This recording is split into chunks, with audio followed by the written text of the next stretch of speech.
कर पाऊंगा। तो उस चीज से निकलने के लिए मैं दारू पीनी शुरू कर दी कि हमेशा ही पी के काम खराब ही नहीं हुए, अच्छे भी हुए हैं। हेलो दोस्तों, स्वागत है आपका हमारे चैनल बैक द स्टार्स में। कपिल शर्मा की कामयाबी से लेकर तबाही के कगार तक की अनकही कहानी। बिल्कुल उस समय अंधेरा ही अंधेरा दिखता था। उस समय तो लगता था कि जैसे अब बस खत्म होने वाला है काम, और शायद। दोस्तों, आज हम कपिल शर्मा को कॉमेडी का किंग कहते हैं, लेकिन क्या यह कामयाबी का पूरा महल एक चुराए हुए आइडिया पर खड़ा है? और ये ब्लॉग मैंने इसलिए बनाना शुरू किया क्योंकि खर्चे पूरे नहीं हो रहे दोस्तों। ये क्या वाकई 30,000 फीट की ऊंचाई पर उड़ते जूते ने उनके करियर को हमेशा के लिए बदल दिया? आज जो घने बाल और स्लिम लुक हम देखते हैं, उसके पीछे क्या राज है? एक बार मैंने फिल्म बनाई अपनी, जिसकी हम बात कर रहे थे, फिरंगी। मेरा उस समय मेंटल कंडीशन ठीक नहीं था। और जो इंसान करोड़ों को हंसाता है, उसकी जान इंटरनेशनल गैंगस्टर से क्यों खतरा है? यह कहानी शोहरत के नशे में चोर, घमंड की और भरोसे में दिए गए धोखे की, और उस चमक दमक के पीछे सच्ची और अंधेरी दुनिया की। यह केवल कपिल शर्मा की कहानी नहीं है, यह है कपिल शर्मा की अनकही कहानी। तो थोड़ा डिप्रेशन में चल रहा था, दिन रात मेरे को लगता था कि मैं लोगों को फेस नहीं कर पाऊंगा। लोअर मिडिल क्लास का संघर्ष और पिता का दर्द। 2 अप्रैल 1981 को अमृतसर पंजाब में जन्मे कपिल पुंज, जिन्हें दुनिया कपिल शर्मा के नाम से जानती है। कपिल शर्मा का बचपन किसी फिल्मी कहानी जैसा नहीं था। उनके पिता जितेंद्र कुमार पुंज पंजाब पुलिस में हेड कांस्टेबल थे। घर में वर्दी का अनुशासन तो था, पर जेब अक्सर खाली रहती थी। कम उम्र में ही कपिल ने घर चलाने में मदद करने के लिए काम करना शुरू कर दिया। होते थे पुत्र, ओए पंजाब में इतने इतने बड़े केले लगते हैं, इतने इतने बड़े केले लगते हैं। कभी 500 महीने की पीसीओ की नौकरी, तो कभी 900 के लिए कपड़े के मिल में काम।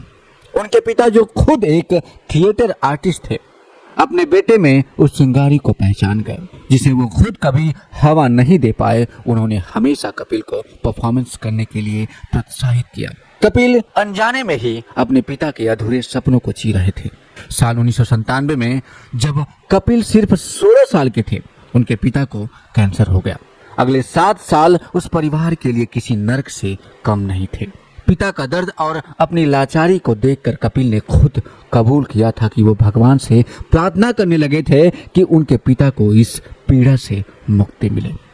उस दिन मैंने शायद खुद ही भगवान को बोला कि भगवान, या तो आप ले जाओ और या ये दर्द मत दो इतना। 2004 में पिता के निधन होने के बाद कपिल को उनकी जगह पुलिस कांस्टेबल की नौकरी ऑफर हुई। एक सुरक्षित भविष्य, एक सेटल्ड जिंदगी। लेकिन कपिल ने इसे ठुकरा दिया। यह सिर्फ एक करियर का फैसला नहीं था, यह उस लाचारी भरी जिंदगी को एक सिंबॉलिक मनाही थी जो उनके पिता ने जी थी। उन्होंने कांटों भरा मगर अपनी शर्तों वाला रास्ता चुना। मुंबई के सपने देखने से पहले कपिल ने कॉलेज थिएटर में अपनी कला को मांझा। डराते हैं लोगों को खबरें सुना सुना के। हो सकता है ये कातिल आपके घर में हो। बच्चा अपने बाप पे शक कर रहा होता है। उनका पहला बड़ा ब्रेक 2007 में the great Indian laughter challenge के 3रे सीजन में आया। दिलचस्प बात यह है कि अमृतसर में ऑडिशन में उन्हें सीधे रिजेक्ट कर दिया गया था। अपने ही शहर में मिली इस बेइज्जती ने शायद उनके अंदर आग को और तेज कर दिया। एक दोस्त के कहने पर उन्होंने दिल्ली जाकर दोबारा कोशिश की और इस बार वो चुन लिए गए। उन्होंने इस मौके को दोनों हाथों से लपका और उस सीजन के विनर बन गए। इनाम में मिले 10 लाख रुपए। इस बड़ी रकम से कपिल ने अपने लिए कुछ नहीं खरीदा, बल्कि यह एक एक पैसा अपनी बहन की शादी में लगा दिया। यह एक बेटे और भाई का फर्ज था, लेकिन इसी काम ने अनजाने में ही उनके दिमाग में एक मसीहा कॉम्प्लेक्स को जन्म दे दिया। पिता के बाद वह अब परिवार के मुखिया थे, सबके पालनहार। यह सोच उनके दिमाग में इतनी गहरी बैठ गई कि आगे चलकर वो अपने साथ काम करने वालों को सिर्फ सह कलाकार नहीं, बल्कि अपने एहसानों तले दबे हुए लोग समझने लगे। यही सोच आगे चल के उनके पतन का सबसे बड़ा कारण बनने वाली थी। लगातार सफलता के बाद कपिल ने खुद के प्रोडक्शन कंपनी के 9 प्रोडक्शन बनाए और 22 जून 2013 को comedy nights with Kapil launch किया। अब सड़क पे घूमने वाले मजनुओं की खैर नहीं, उसी की तीसरी आती है। यह शो रातों रात भारत का सबसे ज्यादा देखे जाने वाला टीवी शो बन गया। शो का फॉर्मेट अछूत था। दादी बुआ पलक जैसे मजेदार किरदार स्केच कॉमेडी करते थे और फिर बॉलीवुड के बड़े सितारे अपनी फिल्मों को प्रमोट करने आते थे। कपिल ने भारतीय परिवारों के दो सबसे बड़े शौक फिल्में और कॉमेडी को मिलाकर मनोरंजन का एक ऐसा कॉकटेल तैयार किया जिसका नशा पूरे देश पर छा गया। लेकिन इस कामयाबी के पीछे एक सवाल छिपा था, क्या कपिल एक ओरिजिनल क्रिएटिव जीनियस थे? सच यह है कि कॉमेडी नाइट्स विद कपिल का फॉर्मेट काफी हद तक एक British show the Kumars and number 42 से प्रेरित था। ब्रिटिश इंडियन परिवार अपने घर में बने स्टूडियो से सेलिब्रिटीज चैट शो होस्ट करता है, जहां परिवार के लोग मेहमानों के इंटरव्यू में दखल देते हैं।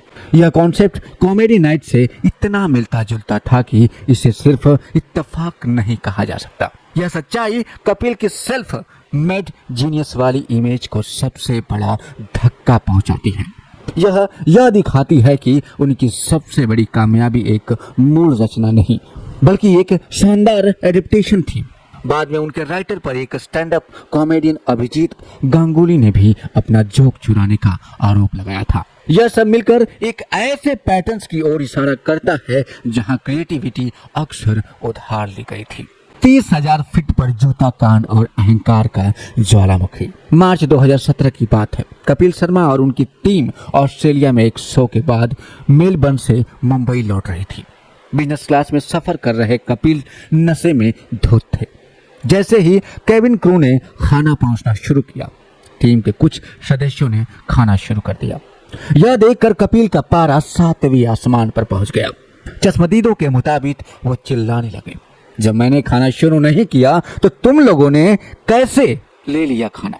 यह सिर्फ खाने पर गुस्सा नहीं था, यह उस अहंकार का ज्वालामुखी था जो फट पड़ा था। यह उनके रुतबे को चुनौती थी कि उनकी प्रजा ने राजा से पहले भोजन करने की जरूरत कैसे की। इस तनाव में सुनील ग्रोवर ने बीच बचाव करने की कोशिश की, जो आग में घी डालने जैसा साबित हुआ। कपिल का सारा गुस्सा अब सुनील ग्रोवर पर उतर गया।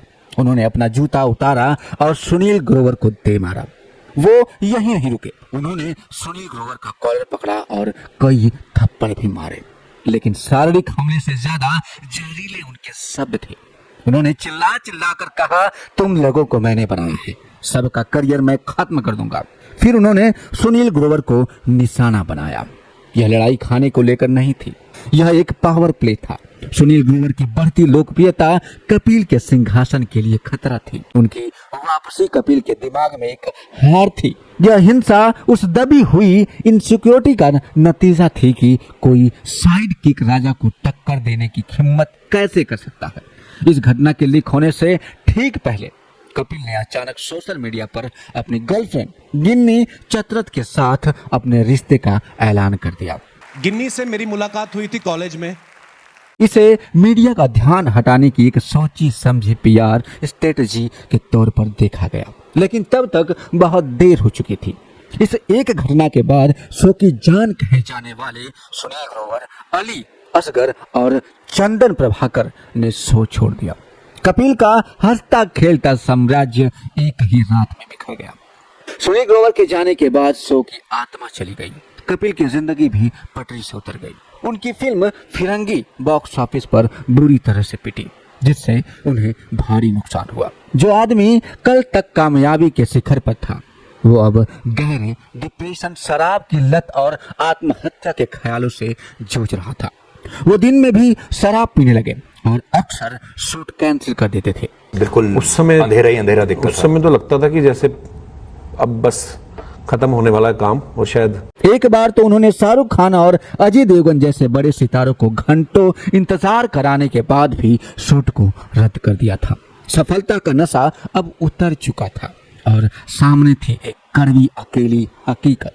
अपने गलतियों का सामना न कर पाने पर उन्होंने दुनिया पर इल्जाम लगाना शुरू कर दिया। एक पत्रकार को फोन पर गालियों भरी धमकी दी, जिसकी रिकॉर्डिंग लीक हो गई। लालवानी, अगर तू मुझे मिल गया ना, तू इतना घटिया आदमी है तेरी। You cannot speak to me like this. You have no right. तेरी बेटी लिखना उसके बारे में। नशे में उन्होंने प्रधानमंत्री मोदी को टैग करते हुए बीएमसी के भ्रष्टाचार की शिकायत भी कर दी, जैसे कि पूरा सिस्टम उनके खिलाफ साजिश कर रहा हो। यह व्यवहार अपनी जिम्मेदारी से भागने का क्लासिक उदाहरण था। कहा जाता है कि इसी मुश्किल दौर में शाहरुख खान ने उनसे अपने कार में अकेले में बात की और कुछ सलाह दी, जिससे उन्हें ठीक होने की दिशा में पहला कदम उठाने में मदद मिली। हर अंधेरी रात के बाद सुबह होती है। कपिल की जिंदगी में वह सुबह उनकी पत्नी गिन्नी चतरथ बनकर आई। कपिल और गिन्नी की मुलाकात जालंधर के कॉलेज में हुई थी। से मेरी मुलाकात हुई थी कॉलेज में। गिन्नी को उनसे बहुत पहले ही प्यार हो गया था, लेकिन उस समय कपिल ने अपने और गिन्नी के बीच आर्थिक खाई को देखते हुए इस रिश्ते को ठुकरा दिया था। उन्होंने गिन्नी से कहा था कि जिस कार से वो आती हैं, उसकी कीमत उनके पूरे परिवार की कुल संपत्ति से ज्यादा है। अच्छा, ये कॉलेज आती थी 20 लाख की गाड़ी में और मैंने स्कूटर एक सेकंड हैंड लिया था। लेकिन गिन्नी का प्यार सच्चा था और उन्होंने हर मुश्किल में कपिल का साथ दिया। 12 दिसंबर 2018 को कपिल और गिन्नी ने शादी कर ली। यह शादी कपिल के सबसे बुरे दौर के बाद हुई। गिन्नी उस लंगर की तरह थी जिसने कपिल की डूबती नाव को संभाला। यह सब ठीक उसी समय हुआ जब वह सोनी पर द कपिल शर्मा शो के नए सीजन के साथ अपनी पेशेवर वापसी कर रहे थे। गिन्नी के सपोर्ट ने कपिल की पब्लिक इमेज को सुधारने के लिए एक ताकतवर हथियार का भी काम किया। एक फैमिली मैन की कहानी ने उनकी एक अहंकारी शराबी की इमेज को नरम करने में मदद की। यह दुनिया के सामने एक नए ज्यादा मैच्योर कपिल शर्मा को पेश करने की एक प्रायोगिक बटन था।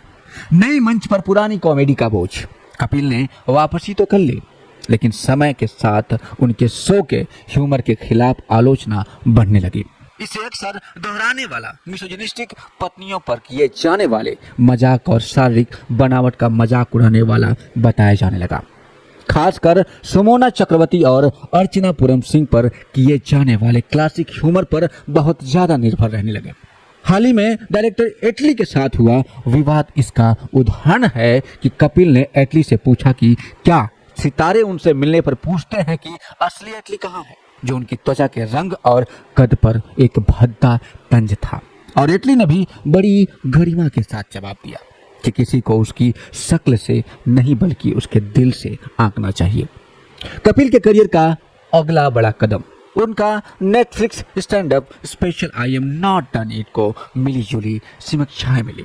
उनका बड़ा बजट शो था। The great Indian Kapil show लगातार गिरती दर्शक संख्या का सामना कर रहा है और अक्सर नेटफ्लिक्स की ग्लोबल टॉप 10 लिस्ट से बाहर हो जाता है।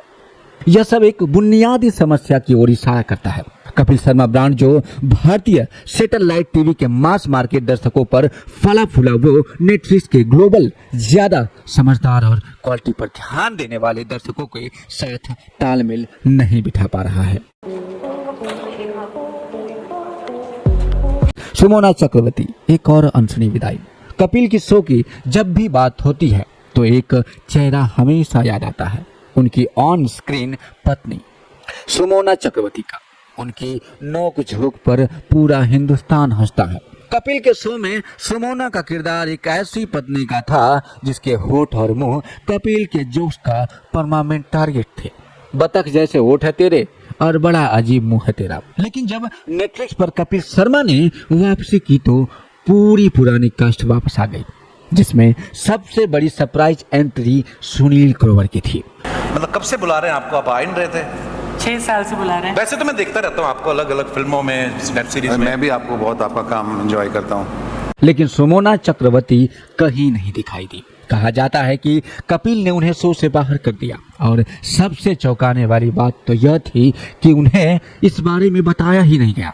अंदर के सूत्रों से माने तो सुमोना इस फैसले से बहुत अपसेट थी, क्योंकि उन्हें उम्मीद थी कि पूरी पुरानी कास्ट को साथ रखा जाएगा। हालांकि सुमोना आज भी पब्लिक में यही कहती हैं कि उनके और कपिल के बीच सब कुछ ठीक है। सुमोना की इस विदाई से यह बात तो साफ हो गई कि शोबिज की दुनिया में आपका चेहरा ही आपकी किस्मत है, और कपिल शर्मा ने इस किस्मत को चमकाने में कोई कसर नहीं छोड़ी। अगर आप उनके करियर के शुरुआती दिनों की तस्वीर देखें तो यह साफ दिखाता है कि वह मेल पैटर्न्स बाल्डनेस का सामना कर रहे थे और उनके सिर पर कई बाल के पैच थे, लेकिन आज उनके सिर पर घने काले बाल हैं। दोस्तों, कामयाबी और तबाही के बीच की यह पतली रेखा ही कपिल शर्मा की कहानी है। आप कपिल शर्मा को लेकर क्या सोचते हैं? क्या आपको उनका शो पसंद है? आप अपने कमेंट्स में हमें जरूर बताइएगा।